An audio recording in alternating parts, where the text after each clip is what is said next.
सभी कॉलोनी वासियों से कहना चाहता हूँ कि लठ मार के गाड़ कर दूंगा चिपचिपी, पर होने नहीं दूंगा तुम्हें आमिर शक्ति की। और मैं सभी लोगों से ये भी कहना चाहता हूँ कि घर से सिर्फ जरूरी काम से ही निकले, और जब निकले तो मुंह पे गालियां लेके निकले, और घर बैठे टिकटॉक की रेटिंग गिराते रहे प्ले स्टोर पे जाके।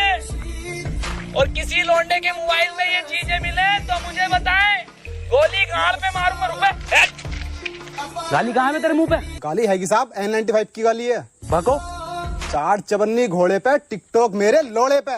वाह बहुत बढ़िया बेटे, निकलो।